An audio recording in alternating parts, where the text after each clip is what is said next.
নমস্কার। দীর্ঘদিন আমি কোনো ভিডিও করি না।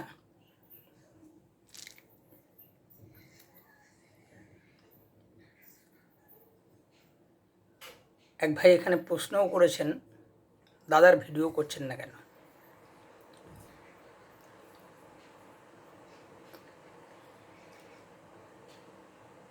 প্রশ্নের উত্তরে বলি, আমার ভিডিওতে ট্যাগ কী দেওয়া থাকতো? মোটিভেশনাল, স্পিরিচুয়াল অ্যান্ড তন্ত্র। এবার মোটিভেশনাল ভিডিও, মোটিভেশন কাকে দেওয়া যায়? মানুষের জীবনে সমস্যা আসে, বিভিন্ন ধরনের সমস্যা, শারীরিক, মানসিক, আর্থিক, সামাজিক, রাজনৈতিক, বিভিন্ন প্রতিবন্ধকতা। সেই প্রতিবন্ধকতাগুলো থেকে কীভাবে নিজেকে বাঁচাবো, বা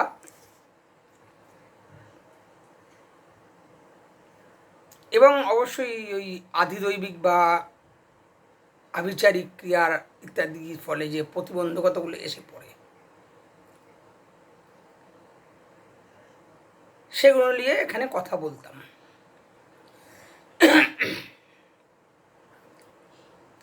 দ্বিতীয়, স্পিরিচুয়াল।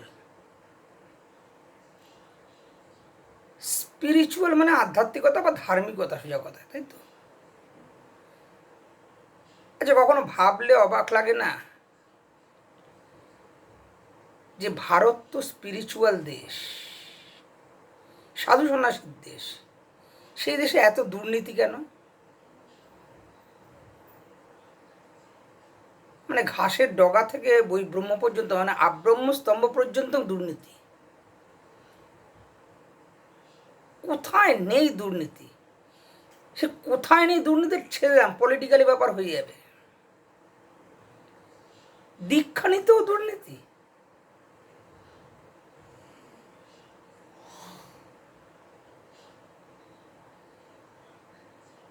বড় বড় নামী সাধু সন্তরা, মানে তথাকথিত গেরুয়াধারী বা লাল কাপড়ধারী সাধু সন্তরা বিভিন্ন রাজনৈতিক দলের হয়ে প্রোপাগান্ডা শুরু করে দিয়েছেন। এও বাহ্য, ছেড়ে দিলাম।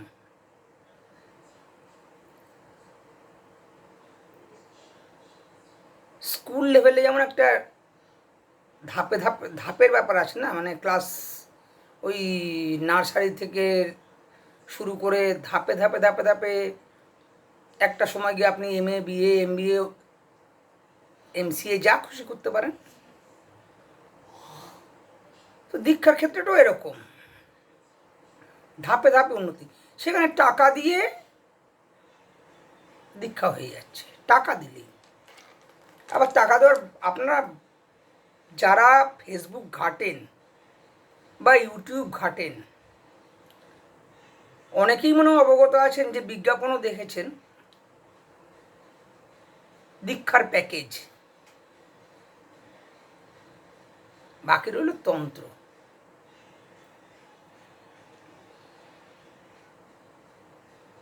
এবার আমার নামের পাশে কোনো বড় তান্ত্রিক বলে আমি যুক্ত করিনি, বা যুক্ত করার সেই ক্ষমতাটাও আমার নেই। মানে অবধূতেশ্বর, অমুকেশ্বর, তমুকেশ্বর, অমুকাচার্য, তমুকাচার্য, অমুকানন্দনাথ, তমুকানন্দ ইত্যাদি ক্ষমতা হয়নি।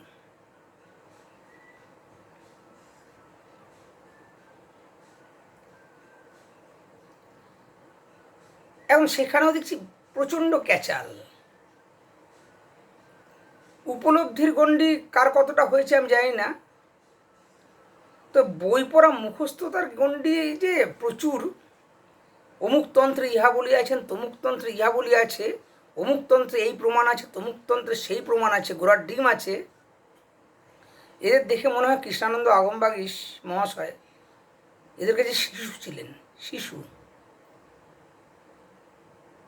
আর নবজাত শিশু ছিলেন। মানে 64টা তন্ত্র আমি পড়িনি, মেরে কেটে মনে হয় 10টা পড়েছি, তাও বঙ্গানুবাদগুলো, এবং 10টা দেখেছি মোটামুটি একই গল্প প্রায়।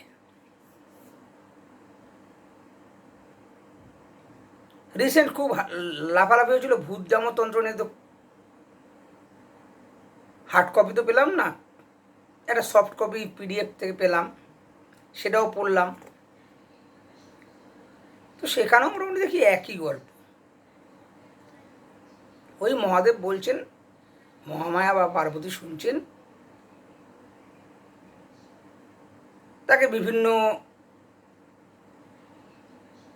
দেবদেবীর পুজো, মানে সচরাচর প্রচলিত দেবদেবী নয়, এটা একটু অন্যরকম, তাদের পুজো করলে কি কি ধনলাভ হবে, কি কি সিদ্ধাই পাওয়া যেতে পারে, ইত্যাদি ইত্যাদি, এইসব বিবরণ।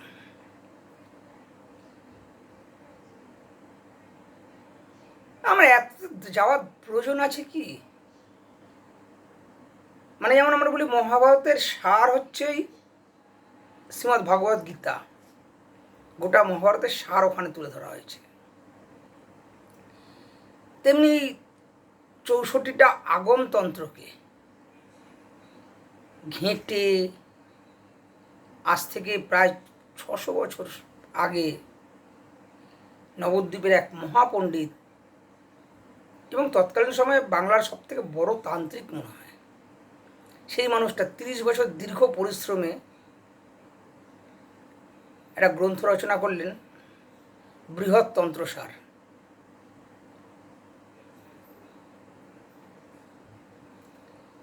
এই বৃহৎ তন্ত্রসার গ্রন্থটায় তিনিও পূজা পদ্ধতি দিলেন। আমি বেশ কিছু মানুষের মুখে শুনেছি, বা বেশ কিছু পণ্ডিতদের মুখে, ওই পণ্ডিত বলে তথাকথিত আজকের তান্ত্রিকদের মুখে, এইটা কৃষ্ণানন্দ আগমবাগীশ দেননি, এখানে এইটা দেননি, এটা ভুল করেছেন উনি।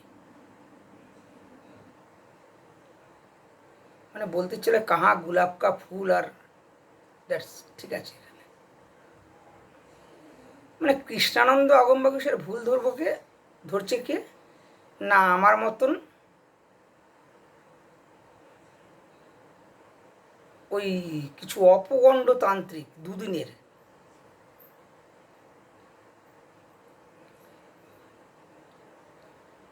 কিছু পড়ে আছেন শুধু ওই পাঁঠা বলি নিয়ে, পাঁঠা বলি দিলেই জীবনে মোক্ষ হয়ে যাবে একদম। শক্তি পূজায় বলি আবশ্যক, অতএব বলি দিতে হবে, সে বলি যেখানেই হোক না কেন। শক্তি পূজায় বলি আবশ্যক, দেখবেন বইয়ে পুজোয় বলি হয় না, পাঁঠা বলি হোক, মোষ বলি হোক, ভেড়া বলি হোক, পায়রা বলি হোক, এগুলো কিন্তু আমি গৃহস্থের বাড়ির মধ্যে হতে দেখিনি। আমি আমার 50 বছর অভিজ্ঞতা বলছি, হ্যাঁ আমার অভিজ্ঞতা হয়তো না, আমার দেখার জায়গাটা হয়তো খুব কম, গৃহস্থের বাড়ির মধ্যে হয় না, মানে বাড়ির চৌহদ্দির মধ্যে।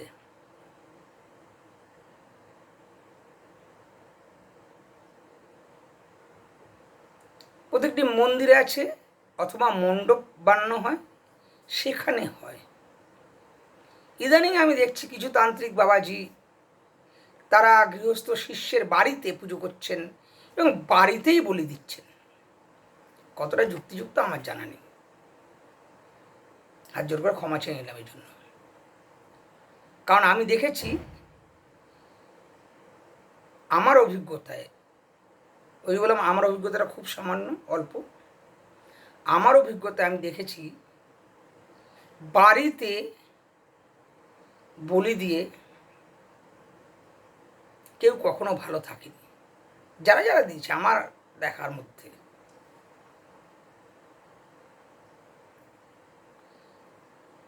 কেন না? বলিপ্রিয়া তো অবশ্যই বলিপ্রিয়া, তিনি তো রুধির প্রিয়া, তিনি তো বলিদান চান, তার পুজোয় বলি না হয় এটা তো খুঁত যুক্ত পুজো হয়ে যাবে অবশ্যই। তো বলিটা কার চান, কার বলি চেয়েছেন তিনি? আপনি সাধন করছেন,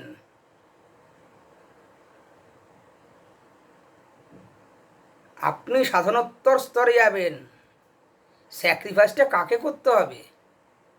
পাঁঠাকে না আপনাকে? আরে পাঁঠার মাংস খান না, কে বারণ করেছে? আগে তো মায়ের চরণে নিজেকে বলি দিন।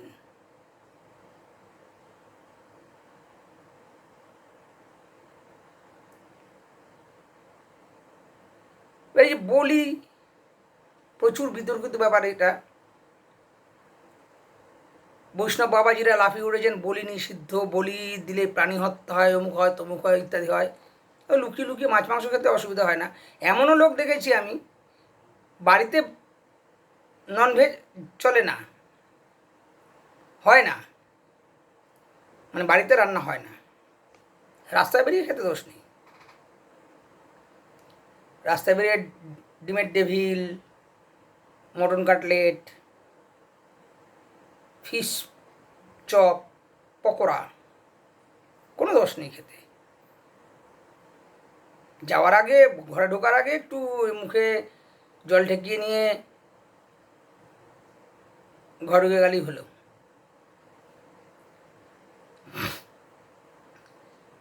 আমি আগেও বলেছিলাম বলিদান শব্দটার মানে কি। অনেকে বলেন উৎসর্গ। কি উৎসর্গ শব্দটা এলোই বা কোথা থেকে? পুরাণের গল্পে দেখেছি না, রাজা বলি, দৈত্যরাজ বলি এতটাই দান দান করলেন, দানের পুণ্যেই ইন্দ্রের আসন টলে গেল। ইন্দ্র ভয়ভীত হয়ে ছুটলেন ভগবানের কাছে। ভগবান বামন অবতারে আসলেন বলিকে পরীক্ষা করতে, যে বলি দান করছে, তো সর্বোচ্চ দান কি দিতে পারে বলি। তো ভগবান এলেন, ত্রিপাদ ভূমি চাইলেন, মানে 3টে পা রাখার মতন ভূমি। বলিকে হাতে জল নিয়ে প্রতিজ্ঞা করালেন। শুক্রাচার্য বাধা দিতে গেলেন, বলি তার কথা শুনলেন না। তিনি হাতে জল নিয়ে প্রতিজ্ঞাবদ্ধ হলেন যে তিনি বামন রূপী সেই মানুষ, তখন তো মানুষ বেশি এসেছিলেন, বামন রূপী ভগবানকে তিনি ত্রিপাদ ভূমি দান করবেন।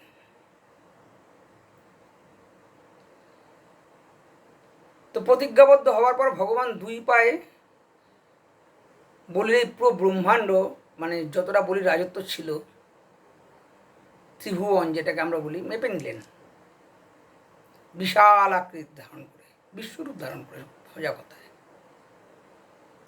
তো বলিকে বললেন তোমার কাছে তো আর কিচ্ছু নেই, তুমি প্রতিজ্ঞা ভঙ্গ হয়েছ, প্রতিজ্ঞাচ্যুত হয়েছে তুমি, আর কি তুমি আমাকে দান করতে পারো? কিছু তো নেই তোমার কাছে। ত্রিপাদ ভূমি চেয়েছিলাম, 2 পাই তো আমি তোমার সমস্ত স্থাবর সম্পত্তি যা ছিল সব মেপে নিয়েছি, স্থাবর অস্থাবর, অস্থাবরও চলে এসছে তার মধ্যে, মেপে নিয়েছি, তোমার কাছে তো আর কিছু নেই।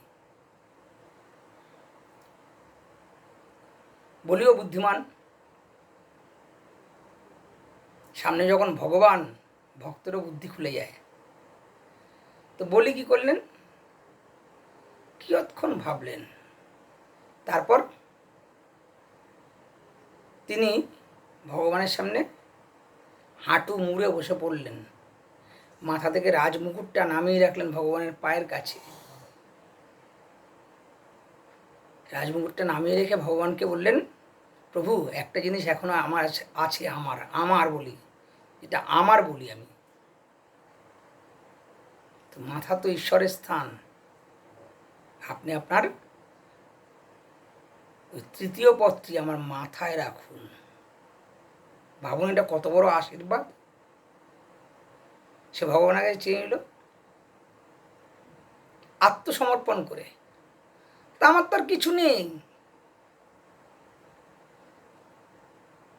আমার আর কিছু নেই, মাথাটা আছে, নিয়ে নাও প্রভু এটা তুমি তোমার পায়ে। ভগবান বলির পায়ে মাথায় পা রাখলেন। শুধু পা রাখলেন না, ভগবান অত্যন্ত খুশি হলেন বলির এই আচরণে। বলিকে চিরঞ্জীবী হবার বর দিলেন এবং তাকে পাতালের অধীশ্বর করে এই চতুর্যুগ সহ এই কল্প চলাকালীন পর্যন্ত তাকে চিরঞ্জীবী হওয়ার বর দিলেন এবং সেখানে রাজত্ব করতে বললেন। এই যে আত্মসমর্পণ, স্যাক্রিফাইস, সব তো দিয়ে দিয়েছি, ধন রত্ন সম্পত্তি যা কিছু ছিল সব ভগবানকে দিয়ে দিয়েছি। পড়ে আছে আমার এই দেহটা, তো এই দেহটাকে সবসময় আমি আমি আমি আমি করি, আর আমি করি এই মাথাটা দিয়ে, এই মাথার ব্রেন দিয়ে, বুদ্ধি দিয়ে। দ্যাটস, এটাকেই ভগবানের কাছে নামিয়ে দিলাম। সব হচ্ছে বলিদান, বলির দান, বলিদান। পরবর্তীকালে আমরা বুঝে নিলাম বলিদান মানে পাঁঠা কাটা, মোষ কাটা। কারণ বলা হয়েছে কৃষ্ণদৌরী মহাচণ্ডী মুক্ত কেশী বলিপ্রিয়ে। আরে বলিপ্রিয়া তো বটেই। ভারতীয় সেনারা যখন তাদের ওই পড়ানো হয় শপথ বাক্য, সেখানে বলে তারা আমরা দেশমাতৃকার জন্য নিজের জীবন দিতে প্রস্তুত।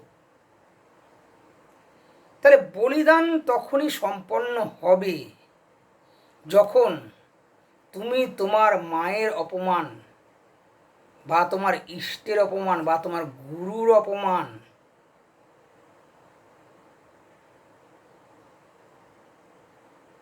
বা তোমার ধর্ম, এই ধর্ম বলতে আবার ওই হিন্দু মুসলিম খ্রিস্টান এসব বুঝবেন না। তুমি যে ধর্মে আছো, অর্থাৎ তুমি রাজধর্ম পালন করছো, তুমি ক্ষত্রিয় ধর্ম পালন করছো, তুমি বৈশ্য ধর্ম পালন করছো, তুমি সংসার ধর্ম পালন করছো, তার জন্য নিজেকে স্যাক্রিফাইস করা, দিস ইজ বলিদান। মায়ের অপমান হলে তো কথাই নেই, সেটা দেশমাতৃকা হোক কি ইষ্ট হোক কি গুরু হোক, তার অপমান হলে কথাই নেই। তার জন্য নিজের প্রাণটাও বলিদান দিতে পারবো, বলি দিতে পারবো। এইরকমভাবে রুখে দাঁড়ানোর নামই হচ্ছে বীরাচার। আর এটাই হচ্ছে সেই বলিদান। বীরাচার মানেই লাল কাপড় পরে ঘেঁচা ঘ্যাচ করে ফাটা কাটা নয়। হয়ে গেল? ক্লিয়ার?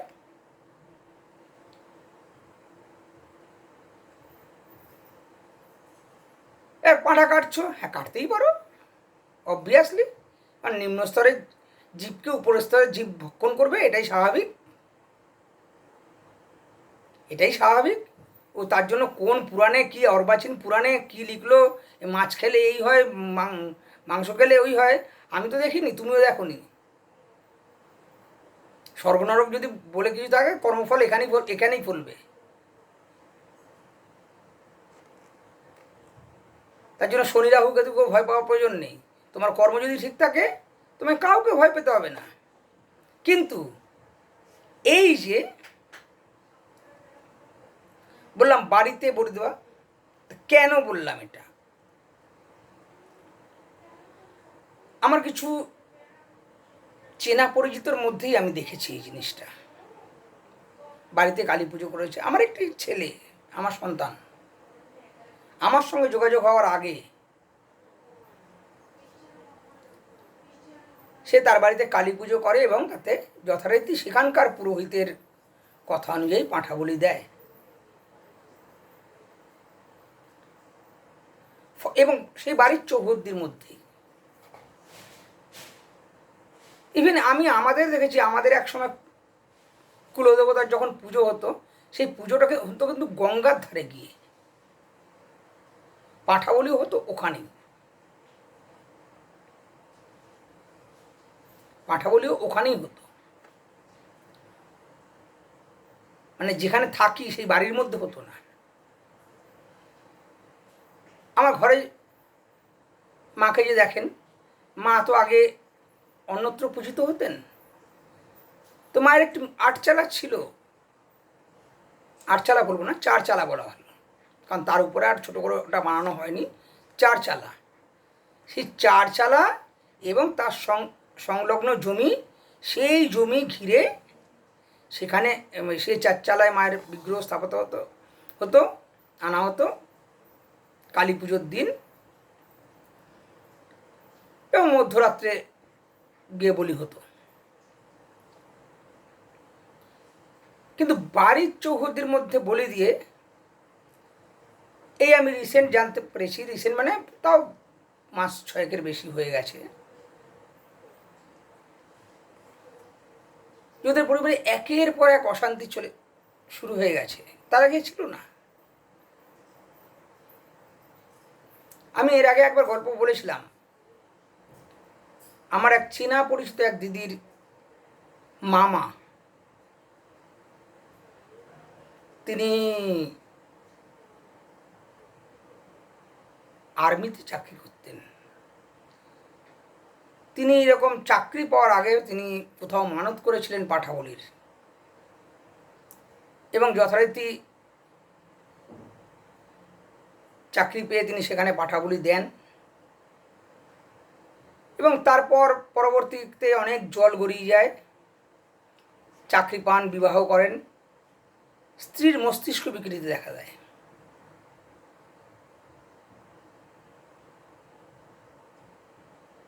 তার স্ত্রীর মস্তিষ্ক বিকৃতি দেখা, অনেক ট্রিটমেন্ট করেন কিন্তু সুস্থ হন না। তাদের একটি ছেলে ছিল, 22 বছর বয়স। সেই ছেলেটি একদিন কোনো কারণ বিনা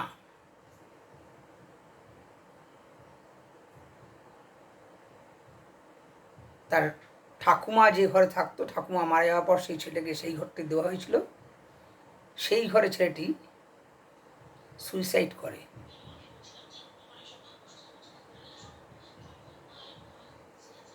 আমার আরেকটি ভাই, তার নামটা আমি এখানে ধরছি, অনিমেষ মণ্ডল নাম,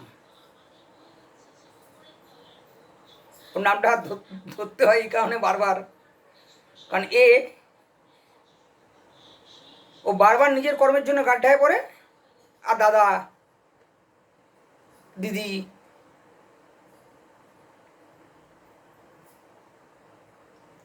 আমাদের তো সাধ্য নেই সব করার, আমার ক্ষমতাও নেই।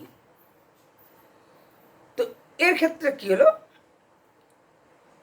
এদের বাড়িতে মনসা পুজো হতো।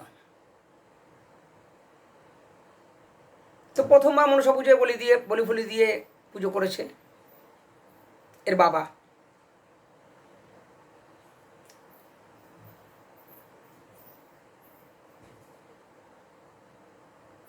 আমার সঙ্গে পরিচয় হওয়ার পরে আমি ওকে বারবার করে বারণ করলাম যে ভাই পুজোটা করতে বলো, বলিটা দিতে বারণ করো, চাল কুমড়ো বলি দাও।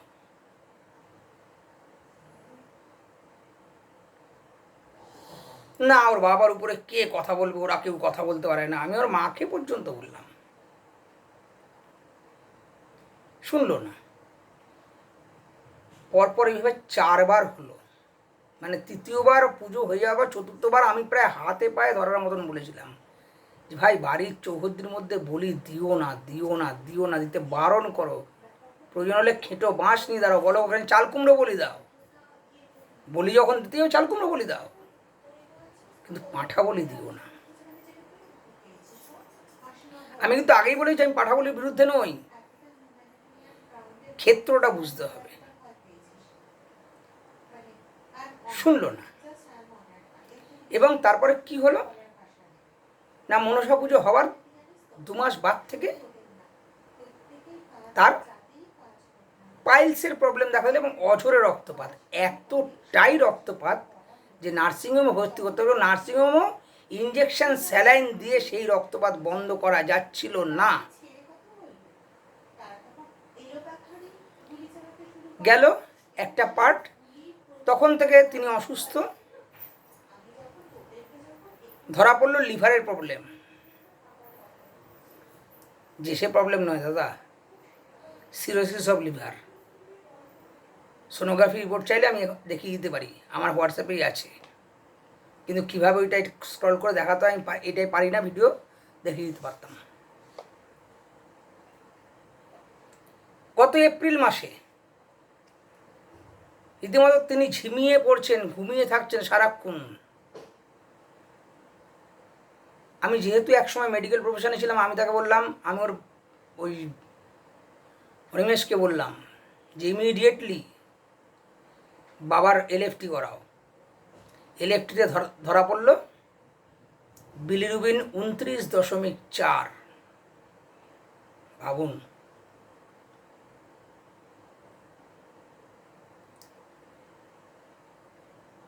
তো আমি আমার অভিজ্ঞতা অনুযায়ী কিছু ওষুধপত্র বলেছিলাম তখন, তো সেটা তো তারা খাওয়ায়নি। তারা ওখানে স্থানীয় এক নার্সিংহোমে ভর্তি করলো। 7 দিন রেখে লাখখানেক টাকার বিল হয়ে গেল। বিলিরুবিন কমলো মাত্র 1। স্যালাইন ঠ্যালাইন চালিয়ে বিলিরুবিন 1 কমলো। তারপর বাড়ি নিয়ে আসা হলো, নার্সিংহোম থেকে ডিসচার্জ করে দিল, কিছু করার নেই বলে। জনক একজন বিখ্যাত ডাক্তার, যে পিজির ডাক্তার, তিনি মন্তব্য করেছিলেন,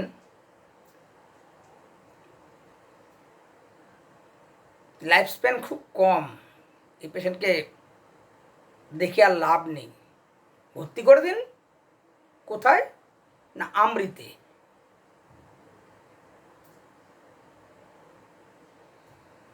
তো ওরা টাকা পয়সা জোগাড় করে হায়দ্রাবাদ চলে গেল, হায়দ্রাবাদ এআইজিতে। আমি বললাম, এই পেশেন্টকে এত টানহাজটা করো না। আমার কথা কে শুনবে, আমি একটা সাধারণ চুনোপুটি মার্কা মানুষ। সেখানে নিয়ে যাওয়া হলো। সেখান থেকে তারাও দিন 7 রাখলো, স্যালাইন চালালো। সেই বিলিরুবিনকে তারা মোটামুটি টেনে হেঁচড়ে 20-তে এনে নামালো। 20 29 থেকে 20। তারপর তারাও ছেড়ে দিল ওখান থেকে, বাড়িতে নিয়ে যান, যতদিন থাকেন থাকবেন বলে। বাড়িতে নিয়ে আসার পর আর কোনো তো পথ খোলা নেই। এবারে তারা বলে দিয়েছে লিভার প্রতিস্থাপন করতে হবে। সে বিরাট টাকার গল্প। আর আমাকে যখন আমি কি বলতে পারি, আমার ওই ওষুধের ইসে কাজ করার যেটুকু অভিজ্ঞতা, তাতে আমি এই ওষুধগুলো বলতে পারি, খাওয়াতে পারো, এর বেশি আমি কিছু জানি না। ব্যাস, হাত তুলে দিলাম। না, তুমি বলো কি কি ওষুধ খাওয়াবো, কী কী করতে হবে। তো আমি এবং আমার গিন্নি মিলে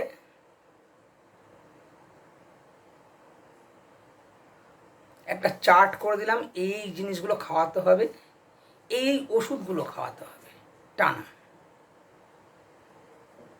আর সর্বোপরি আমার ঘরে যে বেদিতে যিনি দাঁড়িয়ে আছেন, তার উপরে ভরসা রেখে আবার ছেড়ে দাও।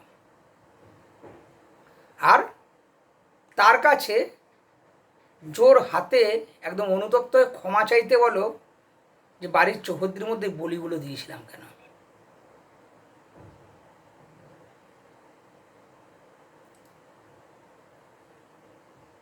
সাত দিন ওষুধ খাওয়ানোর পরে সে ভদ্রলোক তো ধরেই নিয়েছেন তিনি এবার মানে খাটিয়ায় ওঠার জন্য রেডি হয়ে আছেন। তো 7 দিন ওষুধ খাওয়ানোর পরে 7 দিন আবার এলএফটি করতে বললাম। এর মধ্যে বলা ভালো, ওই যে হায়দ্রাবাদে 20 কমিয়েছিল, 20-তে নামিয়েছিল, বাড়িতে আস্তে আস্তে ওটা আবার 28.4 হয়ে গেছিল।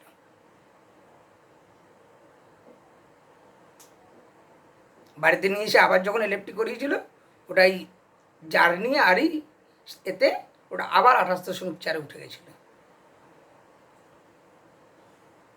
এবার সেখান থেকে 1 সপ্তাহে, মাত্র 1 উইক, তার বিলিরুবিন নেমে আসলো 19-এ। সেই পেশেন্টের গত সপ্তাহের রিপোর্টে, এবং এই ট্রিটমেন্ট শুরু হয়েছে জুন মাসের মাঝামাঝি থেকে জুলাই আগস্ট, এইটা সেপ্টেম্বর স্টার্ট হয়েছে, মাত্র 2 মাস,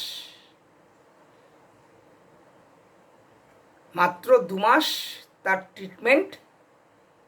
আমিও করছি না, আমার গিন্নিও করছেন না, করছেন ওই ভগবতী যিনি আমার বেদিতে বসে রয়েছেন। আমরা খালি মাধ্যম হয়েছি মাত্র। এমন কিছু আকাশ থেকে পেরে আনা ওষুধ বলিনি, কিছু ভেষজ বলেছি, এই যেমন অরহর পাতার রস, অমুক ইত্যাদি ইত্যাদি ইত্যাদি, এই টাইপের কিছু। আর এই সাধারণ জন্ডিসের জন্য যে ধরনের ওষুধ দেওয়া হয় সেই ধরনের ওষুধ, অ্যালোপ্যাথিক ওষুধ। এখন গত সপ্তাহের রিপোর্ট, মানে গত সপ্তাহে সম্ভবত 1 তারিখ কি 2 তারিখ করেছে, তার বিলিরুবিন 5, অনলি 5। এই কথাগুলো কেন বললাম? আমি দেখছি আজকালকার বেশ কিছু গুরু, তথাকথিত গুরু, তারা তাদের নামের পাশে অনেক বড় বড় উপাধি আছে। পূর্ণাভিষেকের পরে নতুন নাম গ্রহণ করে তারা সেই নামে যথেষ্ট পরিচিত, যথেষ্ট এবং তাদের যথেষ্ট শিষ্য সংখ্যা, শিষ্য বেশ ইত্যাদি অনেক বেশি। আমার তো কিছুই নাই। তারা শিষ্যের বাড়িতে বাড়িতে পাঁঠা বলি দিয়ে পুজো করছেন। আমি জানি না, যদি পরবর্তীকালে কোনো দুর্যোগ আসে শিষ্যের জীবনে, আশা করি এই গুরুরা সামলানোর ক্ষমতা রাখেন, আশা করব। বলি দিন, আজ দেখুন তারাপীঠেও বলি ঘর বলে একটা আলাদা ঘর আছে, একটা জায়গা করা আছে। সবার সামনে নাট মন্দিরে এনে বলি দেওয়া হয় না, কালীঘাটেও করা আছে। অনেক অনেক মন্দিরে আলাদা করে হাঁড়ি কাঠ কোথাও পোতা আছে, কিন্তু কারো বাড়ির মধ্যে, বাড়ির চৌহদ্দির মধ্যে, বাড়ির বাউন্ডারির মধ্যে পুজো করে সেখানে বলি দেওয়াটা ঠিক নয়। কারণ আমি কার পুজো করছি সেটাও বুঝতে হবে। তাকে ধ্যানেই বলছি শ্মশানা আলয় আসেনি।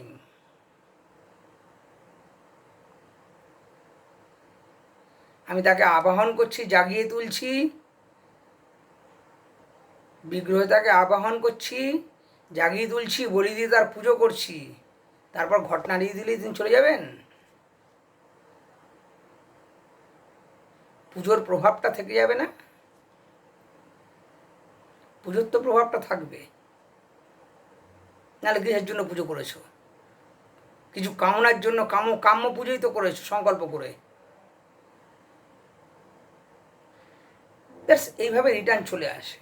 তা এইগুলোর জন্য না বিতর্ক বাড়ে, মোটিভেশন মানুষ শুনতে চায় না, শুনতে চায় না। মোটিভেশন শুনে কী হবে? ওটা শুনে কী হবে?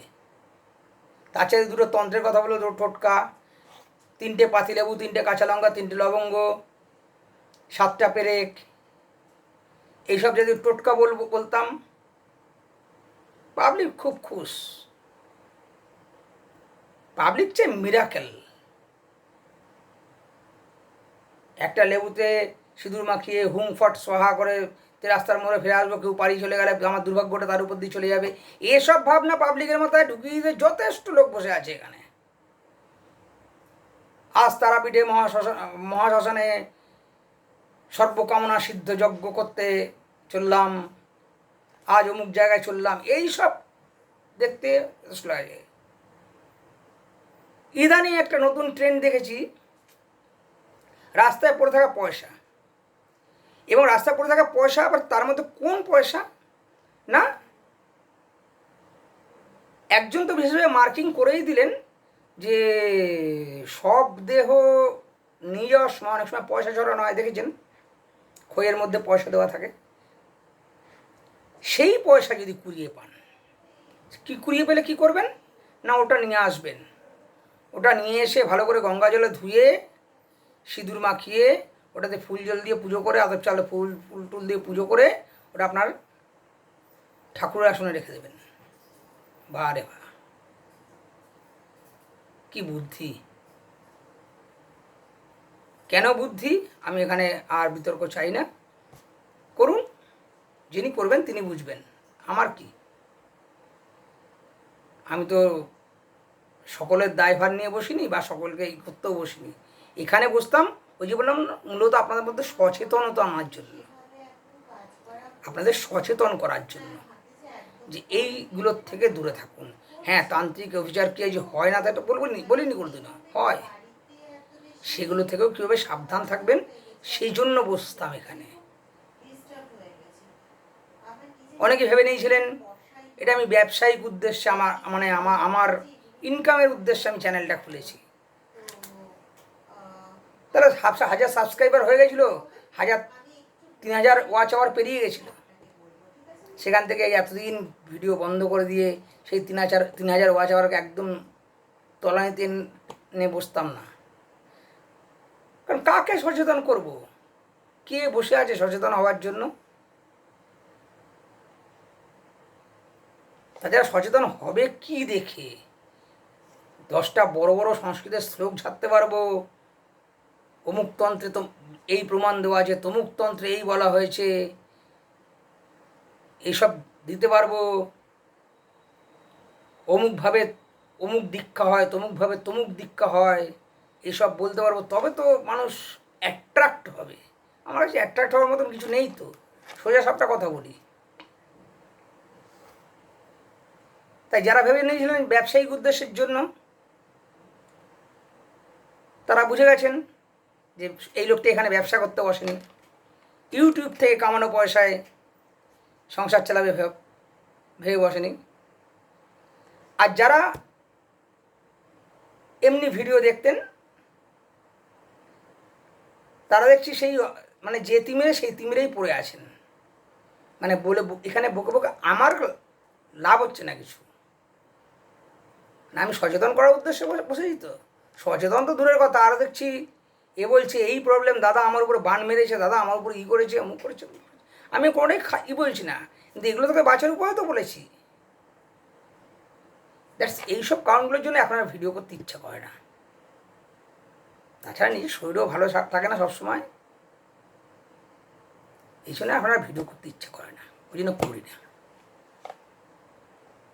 টপিক পাই না, কী নিয়ে কী টপিকে ভিডিও করবো বলুন তো?